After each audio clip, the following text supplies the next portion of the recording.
ഉത്രാളിപ്പൂരത്തിനുള്ള ദേവസ്വത്തിന്റെയും ടൂറിസത്തിന്റെയും ധനസഹായം വർദ്ധിപ്പിക്കണമെന്നും വെടിക്കെട്ടിനും ആന എഴുന്നള്ളിപ്പിനുമുള്ള പ്രയാസങ്ങൾ ലഘൂകരിക്കണമെന്നും ഉത്രാളിക്കാവ് പൂരം എങ്കക്കാട് ദേശത്തിന്റെ ജനറൽ ബോഡി യോഗം പ്രമേയത്തിലൂടെ ആവശ്യപ്പെട്ടു. ഉത്രാളിക്കാവ് പൂരം എങ്കക്കാട് ദേശത്തിന്റെ വാർഷിക പൊതുയോഗവും 2025 വർഷത്തെ ഭാരവാഹി തിരഞ്ഞെടുപ്പും നടന്നു. President TP. ഗിരീശൻ അധ്യക്ഷത വഹിച്ചു. General secretary C. ജയേഷ് പ്രവർത്തന റിപ്പോർട്ടും ട്രഷറർ പി.കെ. സേതു വരവു ചെലവ് കണക്കുകളും അവതരിപ്പിച്ചു.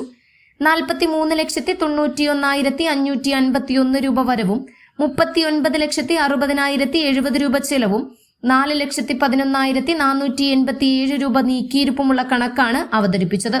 ജനറൽ ബോഡിയുടെ അംഗീകാരത്തോടെ ഡോക്ടർ നീലകണ്ഠൻ നമ്പീശൻ, വിശ്വനാഥ ഷേണായി എന്നിവർ വരണാധികാരികളായിക്കൊണ്ട് പുതിയ ഭാരവാഹി തിരഞ്ഞെടുപ്പ് നടന്നു. പുതിയ പ്രസിഡന്റായി ടി.പി. ഗിരീശനെയും ജനറൽ സെക്രട്ടറിയായി പി.ആർ. സുരേഷ് കുമാറിനെയും ട്രഷററായി എം.പി. പ്രമോദ് കുമാറിനെയും യോഗം തിരഞ്ഞെടുത്തു. നീക്കിയിരുപ്പുള്ള തുകയും മിനിറ്റ്സ് ബുക്കും പുതിയ കമ്മിറ്റി ഏറ്റെടുത്തു. 60 ലക്ഷം രൂപയുടെ ബജറ്റാണ് 25-ലെ പൂരത്തിന് കണക്കാക്കിയിരിക്കുന്നത്.